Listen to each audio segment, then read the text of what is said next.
Marguerite avait les mains qui tremblaient quand elle alla poser sa valise sur le quai de la gare de Lyon. Pas de froid, pas de peur, de fatigue. Une fatigue qui n'avait plus rien à voir avec les muscles ou les os. Une fatigue qui venait de plus loin, de plus profond, de l'endroit où une femme range tout ce qu'elle n'a jamais dit à personne. Elle avait 61 ans, les cheveux gris tirés en chignon, un manteau beige usé au coude, une valise en tissu à fleurs bleues qu'elle traînait depuis 20 ans. Dans ce manteau, dans cette valise, dans ses mains qui tremblaient, il y avait toute une vie. 35 ans de mariage, 2 enfants élevés seuls ou presque, des hivers sans chauffage suffisant parce que l'argent ne suffisait jamais, des étés à faire des confitures pour que rien ne soit gaspillé, des nuits à attendre que son mari rentre et des matins à faire semblant que tout allait bien. Et maintenant elle était là, sur ce quai, à Paris, dans une ville qu'elle connaissait à peine, parce que son fils lui avait dit quelque chose qu'on ne dit pas à sa mère. « Tu n'es pas la bienvenue ici ». Ces mots-là, elle les entendait encore. Pas crier. C'était presque pire. Dit calmement, avec cette politesse froide que les gens apprennent quand ils veulent me blesser sans paraître méchants. Mais avant d'en arriver là, il faut vous raconter qui était Marguerite. Pas la femme sur le quai, la femme d'avant. Marguerite Fontaine avait grandi à Annecy, au bord du lac, dans une famille modeste qui avait la fierté propre aux gens qui n'ont pas grand-chose mais qui tiennent à ce que ça ne se voit pas. Son père travaillait à la coopérative laitière. Sa mère cousait des robes pour les femmes du village. Marguerite avait appris à faire la cuisine avant de savoir lire vraiment, parce que dans cette maison-là, la cuisine c'était la façon qu'on avait de dire qu'on s'aimait.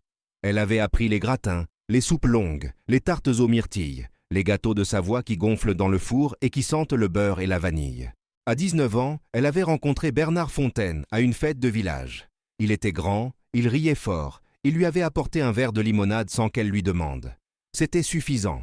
On se mariait pour moins que ça, à l'époque, dans ces villages-là. Elle avait dit oui 6 mois plus tard dans la petite église du bourg, avec une robe que sa mère avait cousue elle-même, et elle était partie vivre avec Bernard dans un appartement de Chambéry. La première année avait été belle, pas extraordinaire, pas romanesque, mais belle dans le sens où 2 personnes qui n'ont pas encore tout découvert l'une de l'autre peuvent encore croire que ce qu'elles voient, c'est tout ce qu'il y a à voir. Bernard travaillait dans la métallurgie. Il rentrait fatigué mais rentrait. Marguerite faisait tourner l'appartement, préparait les repas, tricotait le soir.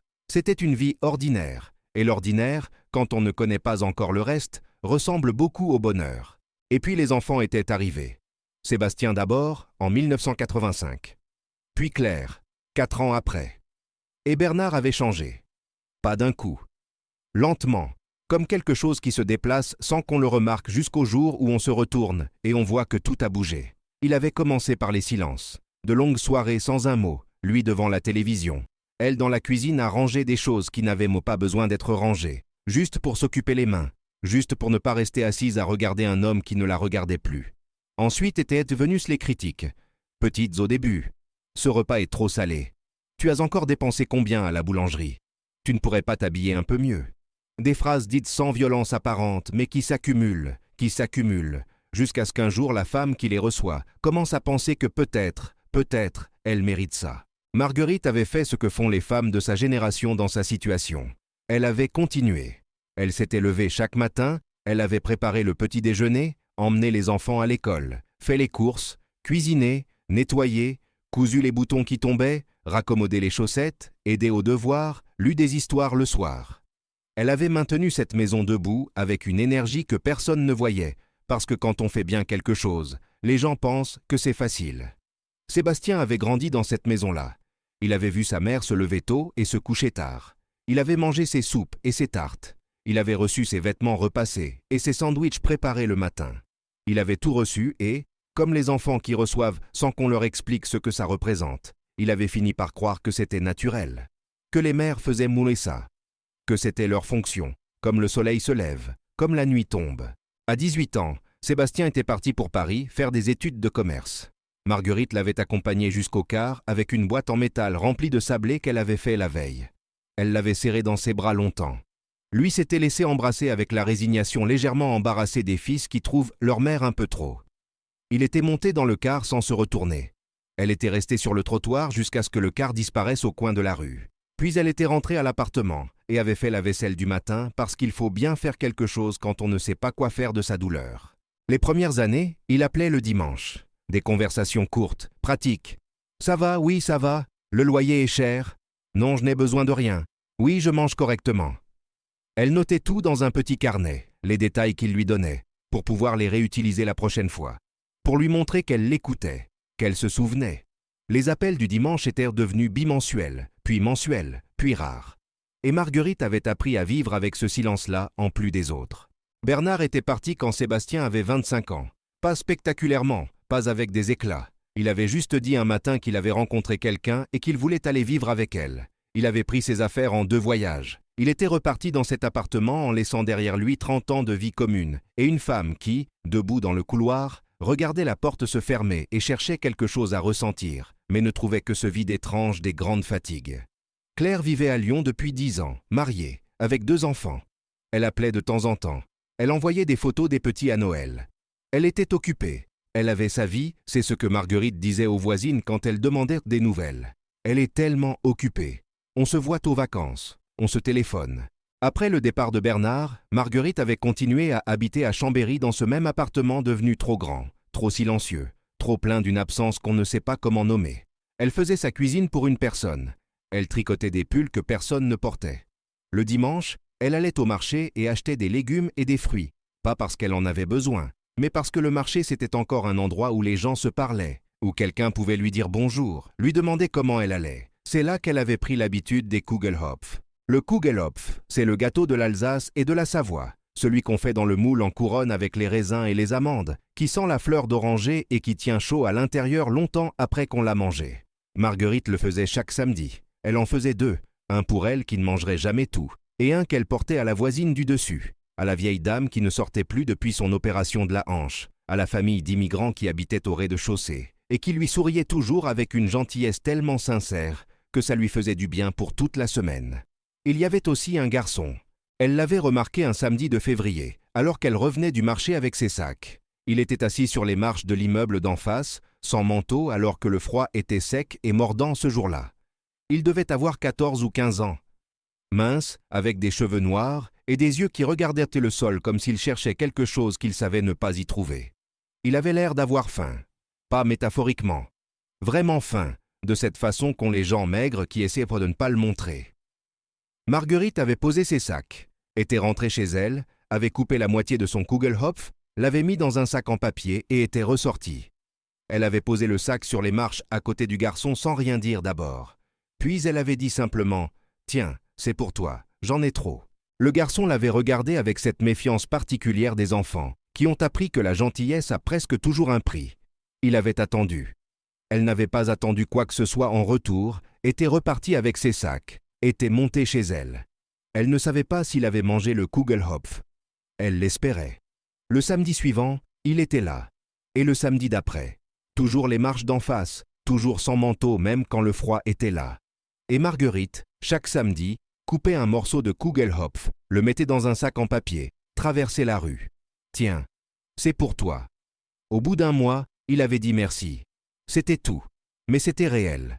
Elle ne savait pas son nom. Elle ne lui demandait pas.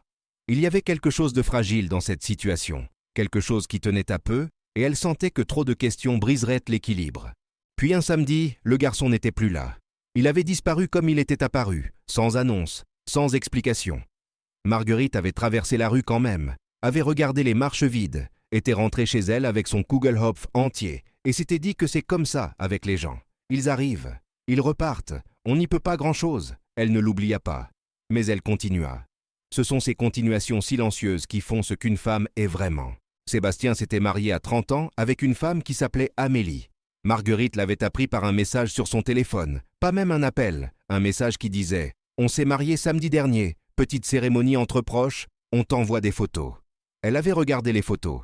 Amélie était belle, élégante, souriante. Il y avait sur ces photos des gens qu'elle ne connaissait pas, des amis, les parents d'Amélie, des collègues, des visages qui avaient été là le jour où son fils s'était marié, et elle, sa mère, n'y était pas. Elle avait mis son téléphone dans sa poche, était allée à la fenêtre regarder le lac, et avait attendu que ça passe. Ça passait toujours, jusqu'au prochain. 2 ans plus tard, Sébastien et Amélie avaient eu un enfant, un garçon, Théo. Marguerite avait su la naissance par Claire qui l'avait appelé. « Tu sais que Sébastien a eu son bébé ?» Elle avait dit oui, bien sûr, et avait raccroché. puis avait pleuré dans sa cuisine, en faisant semblant de se couper les oignons. Elle avait appelé Sébastien. Il avait répondu au bout de la 4e sonnerie. « Oui, ça va. Oui, le bébé va bien. On est fatigué. Il faut qu'on organise nos vies. C'est beaucoup de changements. Peut-être qu'on se verra à Noël. Peut-être. On verra comment ça se passe. À Noël, il n'était pas venu. Marguerite avait préparé quand même. Elle avait fait le bûche de Noël, le gratin dauphinois, le rôti de veau avec les champignons, les petits fours aux amandes pour le café. Elle avait mis la nappe brodée du dimanche. Elle avait attendu jusqu'à 20h, et puis avait tout rangé dans des boîtes, avait mangé une petite assiette seule à sa table, avait appelé Claire pour lui souhaiter un joyeux Noël, avait dit que tout allait bien. Personne ne lui avait demandé si c'était vrai. C'est au printemps suivant qu'elle avait décidé d'aller voir Sébastien à Paris. Elle ne l'avait pas prévenu cette fois non plus. Elle avait pris le train tôt le matin, emportant ce qu'elle savait faire, une boîte de tartes aux myrtilles, un Kugelhopf, un bocal de confiture d'abricot de son jardin. Elle avait sonné à la porte de l'appartement du 14e arrondissement, sans savoir tout à fait ce qu'elle espérait. Amélie avait ouvert. Elle avait souri poliment de ce sourire qu'on apprend quand on n'est pas content de voir quelqu'un, mais qu'on est éduqué. Sébastien était arrivé derrière elle. Il avait regardé sa mère, il avait regardé la boîte. Il avait eu une expression que Marguerite ne saurait pas nommer tout de suite, mais qu'elle reconnaîtrait des mois plus tard pour ce qu'elle était. De la honte. Il l'avait en effet entrée. Il n'avait pas proposé de café tout de suite. Théo dormait dans sa chambre. Sébastien lui avait dit « On ne peut pas trop faire de bruit ». Elle avait parlé à voix basse pendant 2 heures, assise sur un canapé que la lumière du jour n'atteignait pas vraiment. Elle avait ouvert sa boîte de tartes. Amélie avait dit « C'est gentil ». La boîte était restée fermée sur la table basse. Avant qu'elle parte, Sébastien l'avait raccompagnée dans le couloir et lui avait dit quelque chose. Il le lui avait dit calmement, presque gentiment, et c'était ça le pire. Il avait dit que ces visites surprises les mettaient dans une position difficile, qu'Amélie avait besoin d'organisation, que la prochaine fois, il faudrait prévenir plusieurs semaines à l'avance. Et puis il avait dit cette phrase-là, celle qu'on ne dit pas. « Maman, je t'aime bien, mais tu dois comprendre que tu n'es pas toujours la bienvenue ici. Tu n'es pas toujours la bienvenue ici. » Marguerite avait descendu les 7 étages à pied, parce qu'elle ne voulait pas être dans l'ascenseur si les larmes arrivaient. Elle avait traversé Paris jusqu'à la gare de Lyon avec sa valise que la gentillesse avait rendue plus lourde que quand elle était venue. Elle s'était assise sur le quai, le prochain train pour Chambéry était dans 2 heures, et c'est là qu'elle avait compris qu'elle ne savait pas pourquoi elle rentrerait. Qu'est-ce qui l'attendait à Chambéry? L'appartement trop grand. Le silence qui ne ressemble à de la paix que quand on choisit d'être seul, et qui ressemble à de l'abandon quand on ne l'a pas choisi. Les samedis au marché. Les Kugelhopf qu'elle ferait quand même parce qu'elle ne savait pas faire autrement que de s'occuper de ceux qui avaient nos faims, même si maintenant elle ne savait plus qui. Elle n'est pas rentrée ce soir-là. Elle a laissé passer le train de 18h et celui de 20h, et elle s'est restée sur ce quai, et la nuit est venue, et Marguerite Fontaine a réalisé pour la première fois de sa vie qu'elle ne voulait pas rentrer dans une maison où personne ne l'attendait. C'est une réalisation étrange. Pas dramatique comme dans les films. Calme, presque froide, comme quand on regarde un mur longtemps et qu'on finit par voir qu'il est fissuré. Il était presque 22h quand un jeune homme s'est arrêté devant elle. Il attendait son train aussi. Sa veste de travail portait l'insigne d'une boulangerie de la gare. Il avait des mains larges, de la farine sur la manche gauche, et il la regardait avec une attention franche, sans gêne, pas celle des gens qui fixent parce qu'ils ne savent pas quoi faire. Il la regardait comme quelqu'un qui reconnaît quelque chose. « Madame, ça va ?» Non, elle n'allait pas. Mais on ne dit pas ça à un inconnu. « Je rate mes trains », a-t-elle dit. C'est tout ce qu'elle a trouvé. Il s'est assis à côté d'elle sur le banc métallique du quai. Pas trop près, à la bonne distance. Il a sorti de son sac en toile un bout de pain enveloppé dans du papier, l'a posé entre eux deux, a dit simplement « J'en ai trop, si vous voulez ?» Marguerite a regardé ce bout de pain. Elle a pensé à ses Kugelhopf, aux mots qu'elle disait en les donnant. « Tiens, c'est pour toi, j'en ai trop. » Elle a pris le pain. Elle a dit merci. Ils ont attendu en silence un moment. Puis le jeune homme a dit son prénom, Raphaël.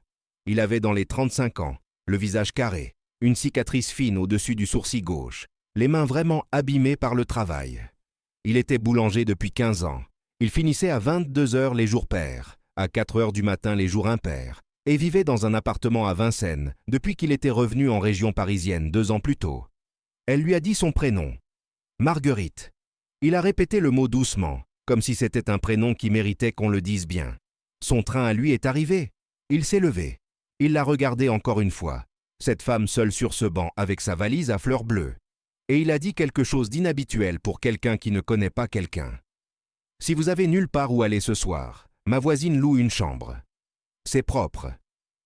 Ce n'est pas cher. Je peux lui envoyer un message. » Marguerite aurait dû dire non. Un inconnu, la nuit, une ville qu'elle ne connaissait pas. Toutes les raisons raisonnables d'une femme raisonnable. Mais il y avait dans la façon dont il avait dit ça quelque chose qui n'était pas de la pitié.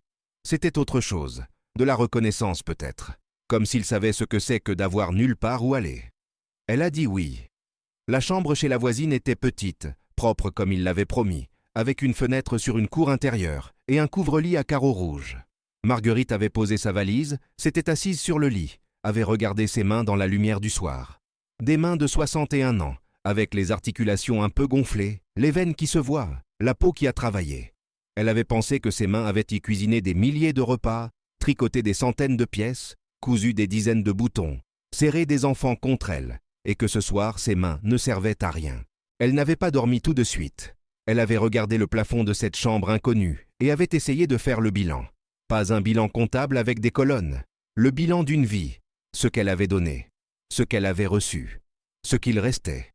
Ce qu'elle avait donné était immense. Ce qu'elle avait reçu était maigre. Ce qu'il restait, elle ne savait pas encore. Le lendemain matin, elle était dans la cuisine de la voisine, une Portugaise de 70 ans qui s'appelait Dona Fernanda et qui ne posait pas de questions quand Raphaël avait frappé à la porte. Il portait 2 croissants encore chauds enveloppés dans du papier Kraft. Il les avait posés sur la table sans cérémonie, avait accepté le café que Dona Fernanda lui offrait et avait demandé à Marguerite si elle avait dormi. Un peu, elle avait dit. Il avait hoché la tête. Avec le recul, elle comprendrait que ce hochement-là en disait long, qu'il savait ce que c'est que de dormir un peu dans une chambre inconnue quand on a trop de choses dans la tête. Il lui avait proposé de marcher un peu. Elle avait dit oui encore. C'était le 2e oui qu'elle disait à cet homme qu'elle ne connaissait pas. Elle se demandait si elle était imprudente. Elle décida que non, que l'imprudence à 61 ans sur un banc de gare à Paris, c'était peut-être juste de la vie qui recommençait. Ils avaient mené au marché le long du canal Saint-Martin. Le matin était gris et frais, les platanes avaient leurs premières feuilles du printemps, des péniches passaient lentement. Raphaël marchait à une cadence tranquille, comme quelqu'un qui a appris à ne pas se précipiter. Il parlait peu mais bien, chaque phrase avait du poids, rien n'était dit pour remplir le silence. Il lui avait posé une question. Une seule. Qu'est-ce qui s'est passé? Et Marguerite avait commencé à parler. Pas tout de suite, pas d'un seul coup, mais elle avait commencé. Elle lui avait parlé du train de 18 heures qu'elle n'avait pas pris. Elle lui avait parlé du couloir du 14e arrondissement, de la phrase de Sébastien. Et Raphaël avait écouté avec cette qualité d'attention rare qu'ont les gens qui ne préparent pas leurs réponses pendant que vous parlez, qui écoutent vraiment, qui laissent les mots atterrir. Il n'avait rien dit quand elle avait fini. Il avait juste marché encore un peu à côté d'elle, et au bout d'un moment, il avait dit une chose. Vous savez, il y a des gens qui ne savent aimer que ce qu'ils ont peur de perdre. Votre fils, il vous perdra. Et ce jour-là, il comprendra. Mais vous n'avez pas à attendre ce jour pour vous retrouver. Marguerite avait arrêté de marcher. Elle avait regardé cet homme. Elle avait voulu lui demander comment il savait des choses pareilles. Elle ne l'avait pas fait. Les jours suivants avaient eu cette texture particulière des choses qui se passent lentement et qu'on ne comprend qu'après. Marguerite était restée chez Dona Fernanda. Elle aidait un peu dans la cuisine, achetait le pain, faisait la conversation. Et Raphaël passait le matin après son service ou le soir avant. Jamais longtemps, juste assez. Un jour, il lui avait dit qu'il avait un appartement trop grand pour lui, qu'il y avait une pièce qui servait à rien, que si elle voulait rester quelque temps à Paris, elle pouvait. Il avait dit ça comme on dit une chose pratique, sans romantisme, sans sous-entendu. Elle avait mis 2 jours à répondre. Et puis, elle avait dit oui. L'appartement était à Vincennes, au bout du métro, avec une vue sur une rue calme avec des marronniers. Il était effectivement grand pour un homme seul, avec des meubles simples mais bien choisis, des livres sur des étagères bricolées avec des planches et des briques, une cuisine modeste mais équipée honnêtement. La chambre qu'il lui proposait était petite, blanche, avec un lit et une commode. Marguerite avait posé sa valise. Elle avait défait ses affaires pour la première fois depuis qu'elle avait quitté Chambéry. Ce soir-là, elle avait cuisiné. Pas parce qu'il le lui avait demandé, parce qu'elle ne savait pas être utile autrement. Elle avait trouvé dans le réfrigérateur ce qu'il y avait, des poireaux, des pommes de terre, du gruyère, des œufs. Elle avait fait une quiche et une soupe. Quand Raphaël était rentré à 22 heures, farineux et épuisé, il avait trouvé la table mise, les bougies allumées, une soupe qui fumait. Il s'était arrêté à la porte de la cuisine. Il avait regardé la table. Il avait regardé Marguerite. Et quelque chose dans son visage avait changé. Quelque chose de petit, imperceptible peut-être pour quelqu'un qui ne regardait pas bien. Mais Marguerite regardait bien. Elle avait toujours regardé bien. Il avait dit merci avec une voix qui n'était pas celle du remerciement de politesse. C'était une autre voix, plus basse, plus vieille. Elle n'avait pas répondu que c'était rien, parce que ce n'était pas rien, et que pour une fois, elle ne voulait pas faire semblant. Les semaines avaient passé. La chambre était devenue sa chambre. La cuisine était devenue son territoire naturel. Elle avait réorganisé les placards parce qu'ils n'avaient aucun sens, mis des plantes sur le rebord de la fenêtre, accroché un torchon brodé qu'elle avait dans sa valise depuis toujours. Raphaël n'avait rien dit, ou plutôt si, il avait dit que c'était bien. Et elle avait vu que c'était sincère. Ils avaient recommencé à parler. Le soir, quand il rentrait, elle lui préparait quelque chose à manger. Il s'asseyait. Il mangeait lentement comme quelqu'un qui a appris à ne pas manger vite, parce que pendant longtemps, il n'y avait pas assez. Et il parlait. Elle lui parlait de ses recettes, de la Savoie, des marchés de son enfance. Il lui parlait du pain, de la façon dont la pâte change selon la température de l'air, de pourquoi le pain de campagne doit reposer longtemps, de comment on sait qu'un Kugelhopf est prêt rien qu'à l'odeur. Elle s'était arrêtée quand il avait dit ce mot-là. Kugelhopf, vous connaissez? Il avait hésité, une fraction de seconde. Oui, il avait dit. Un peu. Il y avait quelque chose dans ce oui qui n'était pas complet. Elle l'avait senti. Elle n'avait rien dit. Un soir, il était rentré avec une boîte en carton simple, un peu abîmée sur les bords. Il l'avait posée sur la table et avait dit « Je voulais vous montrer quelque chose ». Il avait ouvert la boîte. Il y avait dedans des papiers, des photos d'enfance, quelques documents. Et sous tout ça, dans une enveloppe en papier craft, une chose qu'il avait sortie avec précaution. C'était un morceau de papier plié, vieux, jauni. Il l'avait déplié lentement, l'avait posé sur la table, et Marguerite avait regardé. C'était une pochette en papier, du papier brun de boulangerie, et dessus, en grandes lettres maladroites qu'un enfant avait tracées au stylo bille, il y avait 2 mots. La dame. Marguerite avait levé les yeux. Raphaël la regardait. Elle avait mis du temps à comprendre. Et puis la compréhension était arrivée pas comme une vague, mais comme une marée, lentement, irrésistiblement. Les marches en face, le froid de février, le garçon sans manteau, les samedis. Tiens, c'est pour toi, j'en ai trop. Le merci dit au bout d'un mois. La disparition un samedi. Elle avait porté sa main à sa bouche. C'était vous? Avait-elle dit. C'était vous le garçon? Raphaël avait fait oui de la tête, sans bouger, sans parler, en la regardant avec ces yeux que les adultes ont quand ils portent quelque chose depuis trop longtemps. Il avait parlé alors. Il lui avait raconté ce qu'elle ne savait pas. Sa mère était morte quand il avait 13 ans, cancer rapide, 6 mois entre le diagnostic et la fin. Son père n'était pas là depuis longtemps, pas mort, juste parti, de ces départs qui ne s'expliquent pas et qu'on ne comprend jamais vraiment. Il avait été placé chez une tante à Chambéry qui avait ses propres problèmes et peu de place dans sa vie pour un enfant qui n'était pas le sien. Il mangeait ce qu'il y avait. Parfois, il y avait peu. Les samedis, il errait un peu. Pas loin. Le quartier. Et il y avait cette femme qui traversait la rue avec un sac en papier et qui ne lui demandait rien en échange. Juste, tiens, c'est pour toi, j'en ai trop, chaque samedi pendant presque 1 an. Et puis sa tante avait déménagé et il était parti avec elle dans une autre ville, une autre vie. Il avait gardé la pochette en papier craft parce que c'était la seule chose qu'il avait de cette époque-là qui ne soit pas triste. C'était la preuve que quelqu'un, une fois, lui avait donné quelque chose sans rien attendre. Il avait travaillé dès qu'il avait pu. D'abord des petits boulots, puis la boulangerie. Il avait appris le métier parce que le pain ça nourrit les gens et qu'il connaissait ce que ça fait de ne pas être nourri. Il était devenu bon. Il avait voyagé un peu, travaillé à Lyon, à Bordeaux, était revenu à Paris 2 ans plus tôt. Il ne savait pas que c'était elle. Il ne l'avait pas reconnue sur le quai de la gare. C'était une femme seule avec une valise et quelque chose dans ses yeux qui ressemblait à de l'épuisement profond. Il lui avait offert un bout de pain parce que c'est ce qu'il fait. C'est ce qu'il a toujours fait depuis qu'il a compris que la faim ce n'est pas que dans les ventres. C'est en rentrant chez lui ce soir-là qu'il avait repensé à ce qu'elle lui avait dit de son prénom. Marguerite. Le prénom d'une femme qui lui donnait du Kugelhopf le samedi. Et quelque chose avait fait tilt. Pas une certitude. Une possibilité. Les jours suivants, il avait fait attention. La façon dont elle cuisinait, la façon dont elle donnait sans qu'on lui demande, la façon dont elle disait « j'en ai trop » quand elle offrait quelque chose. Et il avait cherché dans la boîte, retrouvé la pochette en papier craft et avait su. Marguerite pleurait. Pas de façon spectaculaire.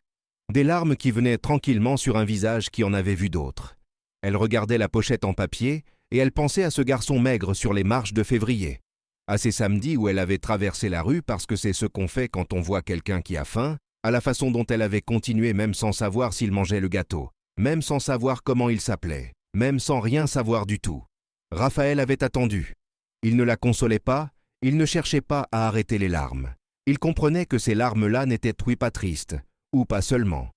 Qu'elles étaient motivées faites de plusieurs choses en même temps, de la gratitude et de l'étonnement, et de cette douleur douce qu'on ressent quand on découvre que quelque chose qu'on a fait sans y penser a compté pour quelqu'un. Quand elle avait pu parler, elle avait dit « Je ne savais pas ». « Bien sûr que non », il avait répondu. « C'est pour ça que ça compte ». Les mois qui avaient poursuivi avaient eu la texture des choses qui grandissent, sans qu'on les force. Marguerite avait pris ses habitudes dans l'appartement de Vincennes. Elle allait au marché de Vincennes, le mardi et le vendredi. Elle connaissait maintenant la maraîchère qui venait de Seine-et-Marne, et le fromager qui lui réservait un morceau de comté quand il en avait de bien affiné. Elle cuisinait, elle tricotait dans le salon le soir. Elle avait repris son jardin dans quelques bacs sur le balcon, des herbes aromatiques, des tomates cerises. Raphaël rentrait et la maison sentait quelque chose. Il ne savait pas toujours quoi exactement. Des fois c'était le thym, des fois la tarte aux pommes, des fois juste le propre. Il s'asseyait, il mangeait, il dormait mieux. Des choses petites avaient changé en lui sans qu'il le formule. Il sortait moins le soir après le travail. Il avait recommencé à lire, ce qu'il n'avait pas fait depuis longtemps. Il riait plus facilement. Une collègue lui avait demandé ce qui se passait. Il avait dit rien. Et puis après il avait dit « J'ai quelqu'un à la maison ». La collègue avait dit « Ah, une femme ?» Il avait réfléchi et avait dit d'une façon « Oui ». Ce n'était pas simple non plus. Il y avait des jours où Marguerite pensait à Sébastien et que le silence recommençait à peser. Des jours où elle se demandait ce qu'elle faisait là, dans cet appartement, dans cette vie qui n'était pas la sienne. Des jours où la honte de s'être laissé réduire à rien par son fils remontait comme une eau froide. Raphaël voyait ces jours-là. Il ne les commentait pas, il ne posait pas de questions. Il rentrait avec un livre qu'il avait choisi pour elle chez le libraire du coin, ou avec des fraises en avance de saison qu'il avait trouvées au marché de Rungis, où il lui proposait d'aller marcher le dimanche matin du côté du bois de Vincennes. Ces gestes-là, Marguerite les recevait comme elle avait appris à donner, sans faire semblant que c'était moins que ce que c'était. Sébastien avait appelé un soir, 3 mois après Paris, après le couloir, après la phrase. Il avait appelé sur le téléphone de Marguerite, qui avait sonné pendant le dîner. Elle avait regardé le nom sur l'écran. Raphaël avait vu son regard. Il s'était levé, avait débarrassé son assiette, était allé dans la cuisine. Elle avait répondu. Sébastien avait mis du temps à parler. Et quand il avait parlé, ce n'était pas ce qu'elle attendait. Il n'avait pas commencé par une excuse. Il avait commencé par une question. « Maman, est-ce que tu vas bien ?» Et la façon dont il avait dit ça, avec quelque chose dans la voix qu'elle ne lui connaissait plus, quelque chose de fragile, lui avait dit que quelque chose s'était passé. Claire lui avait tout raconté. Claire qui l'avait appelé, qui lui avait dit « Tu sais où est maman ?» Qui lui avait dit « Je ne la trouve plus ?» L'appartement de Chambéry répond plus, le téléphone fixe répond plus, tu sais quelque chose ? Et Sébastien avait réalisé qu'il ne savait rien, qu'il ne savait pas où était sa mère, que sa mère avait disparu et qu'il ne l'avait pas su pendant 3 mois. 3 mois. Il lui avait posé cette question « Maman, est-ce que tu vas bien ?» avec la voix d'un homme qui commence à mesurer quelque chose. Pas tout, pas encore, mais quelque chose. Elle avait dit oui. Elle allait bien. Elle était à Paris chez quelqu'un de confiance. Elle n'avait pas besoin d'aide. Et puis elle avait dit la vérité, sans violence, sans reproche dans la voix parce que les reproches n'étaient pas ce qu'elle voulait faire. Elle lui avait dit qu'elle avait décidé de ne pas rentrer dans une vie où elle n'était pas attendue, qu'elle avait trouvé un endroit où quelqu'un la voyait, et que pour l'instant, c'était suffisant. Sébastien n'avait pas répondu tout de suite. Puis il avait dit « Est-ce que je peux venir te voir ?» Elle avait dit « Je t'écrirai ». Elle avait raccroché. Raphaël était ressorti de la cuisine avec 2 tasses de tisane. Il les avait posées, s'était rassis. Il n'avait pas demandé ce qui s'était dit. Elle lui avait raconté quand même. Il avait écouté. Et à la fin, il avait dit quelque chose de simple. Il a mis le temps qu'il fallait. Les gens comme lui mettent toujours ce temps-là. La question, c'est ce que vous voulez faire de ça. Ce que Marguerite voulait faire de ça, elle l'avait réfléchi longtemps. Pas cette nuit-là, pas la semaine suivante, les semaines d'après, dans la cuisine, au marché, le matin avant que Raphaël parte, la nuit quand elle ne dormait pas tout de suite. Elle avait réfléchi à ce qu'on fait avec un fils qui dit sa mère n'est pas toujours la bienvenue ici et qui rappelle 3 mois après, avec une voix différente. Elle avait réfléchi à ce que c'est que le pardon. Pas le pardon qu'on accorde pour que l'autre aille mieux. Le pardon qu'on s'accorde à soi-même pour ne pas rester prisonnière de ce qu'on a subi. Elle avait écrit à Sébastien. Une lettre, pas un message. 2 pages de son écriture ronde et régulière. Elle lui avait dit qu'elle ne portait pas de rancune, que ce n'était pas sa façon d'être, que les mères n'arrêtent pas d'aimer leurs enfants parce que les enfants les blessent. Mais elle lui avait dit aussi qu'elle ne reviendrait pas en arrière. Pas dans la vie d'avant, pas dans le rôle d'avant, pas dans cette façon d'exister qui consistait à être là pour tout le monde, sans que personne ne soit là pour elle. Elle lui avait dit qu'elle avait trouvé, pour la première fois depuis longtemps, quelqu'un qui la voyait, et qu'elle avait l'intention de rester. Sébastien était venu un dimanche de novembre. Marguerite l'avait reçu dans l'appartement de Vincennes. Elle avait préparé un déjeuner parce qu'elle ne savait pas accueillir quelqu'un sans préparer quelque chose. Une quiche lorraine, une salade, un Kugelhopf. Sébastien était entré, avait regardé autour de lui. Il avait regardé les plantes sur le balcon, les livres sur les étagères, le torchon brodé accroché à la cuisine, les photos que Marguerite avait posées sur la commode, de vieilles photos d'Annecy, de ses parents, une photo de lui enfant sur les bords du lac. Raphaël n'était pas là ce dimanche. Il avait décidé de travailler, délicatement, sans qu'on le lui demande. Sébastien avait mangé en silence d'abord. Puis il avait dit que la quiche était bonne. Elle avait dit merci. Il avait dit que c'était celle d'avant, celle de quand il était petit. Elle avait dit oui, la recette n'a pas changé. Et dans cet échange de rien, de quiche et de recettes, il y avait quelque chose qui cherchait son chemin. Il avait fini par parler. Pas facilement. Les filles qui ont blessé leur mère et qui le savent ne parlent pas facilement.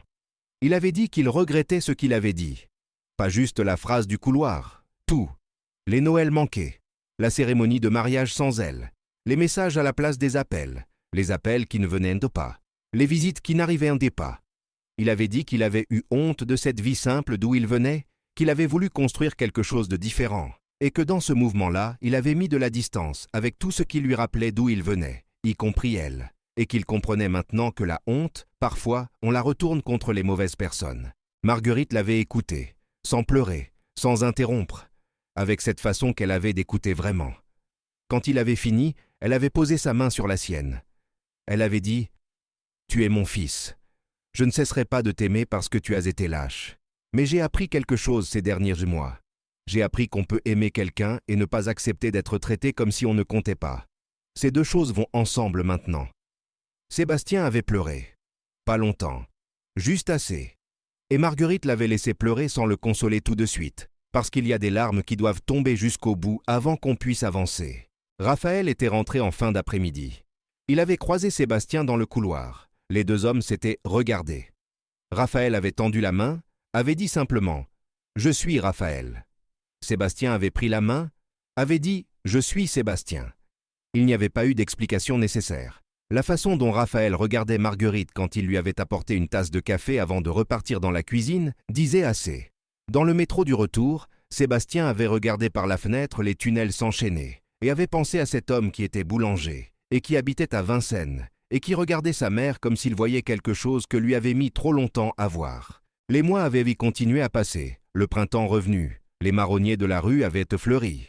Marguerite avait ses habitudes au marché. Ses conversations avec Donna Fernanda qui venait parfois prendre le café, ses samedis à faire le Kugelhopf, toujours 2, toujours un pour donner. La voisine du premier étage à présent, la famille avec les enfants du 2e. Raphaël était rentré un soir avec une tarte aux pommes de la boulangerie. Il l'avait posée sur la table, s'était assis en face d'elle, avait dit qu'il voulait lui parler d'une chose. Elle avait attendu. Il avait dit qu'il ne savait pas exactement comment nommer ce qui se passait dans cet appartement depuis plusieurs mois. Qu'il ne voulait pas mettre un mot dessus si ce mot ne lui convenait pas à elle, mais qu'il voulait qu'elle sache qu'il n'imaginait plus rentrer dans une maison où elle ne serait pas, que ce qu'elle avait construit ici, la chaleur, la présence, cette façon d'être que les gens comme eux 2 avaient appris dans des enfances difficiles, il n'avait pas envie que ça s'arrête. Il n'avait pas dit « je t'aime ».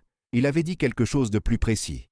Il avait dit « vous êtes la maison que je n'ai jamais eue, et je voudrais que vous le soyez pour toujours, si vous le voulez bien ». Marguerite avait regardé cet homme de 35 ans, assis en face d'elle, avec sa tarte aux pommes et ses mains de boulanger, et ses yeux qui disaient exactement ce que sa bouche disait, sans plus et sans moins. Elle avait pensé à Bernard qui ne lui avait jamais dit « tu es belle », à Sébastien qui l'avait appelé une tia, à toutes les années où elle avait donné sans recevoir et s'était demandé si c'était sa faute. Elle avait pensé à un garçon maigre sur des marches de février, à une pochette en papier craft avec 2 mots écrits à la main, à la façon dont les choses qu'on fait sans les calculer reviennent parfois, des décennies plus tard, sous une forme qu'on n'aurait pas pu imaginer. Elle avait dit oui, pas comme quelqu'un qui accepte une proposition, comme quelqu'un qui reconnaît quelque chose. Il n'y eut pas de mariage au sens des cérémonies. Marguerite avait déjà été mariée, et ce qu'elle voulait n'était pas une cérémonie, c'était une vie. Ils avaient juste continué, avec plus de certitude, avec moins de questions. Elle avait appelé sa sœur à Annecy pour lui dire qu'elle vivait à Paris maintenant, que ça lui convenait, que les marronniers lui rappelaient le lac. Sa sœur avait dit « Tu sembles différente ». Elle avait dit oui. Sébastien était revenu. Pas souvent, mais il était revenu.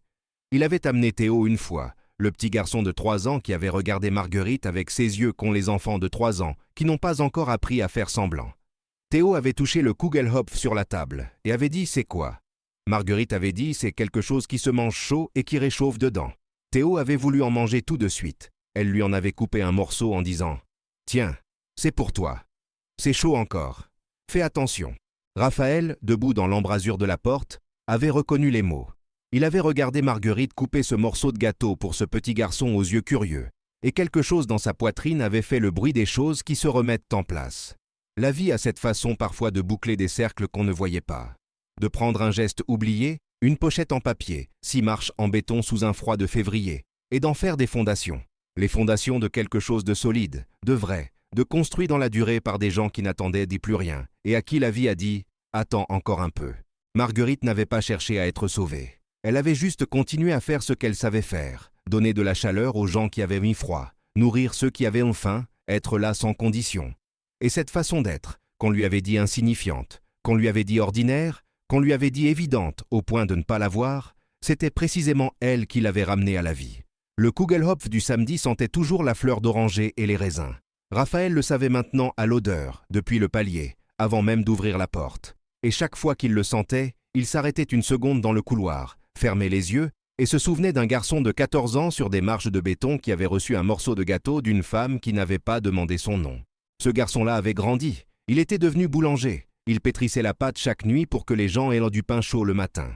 Et chaque pain qu'il faisait, sans le formuler, sans y penser vraiment, était une façon de rendre ce qu'on lui avait donné.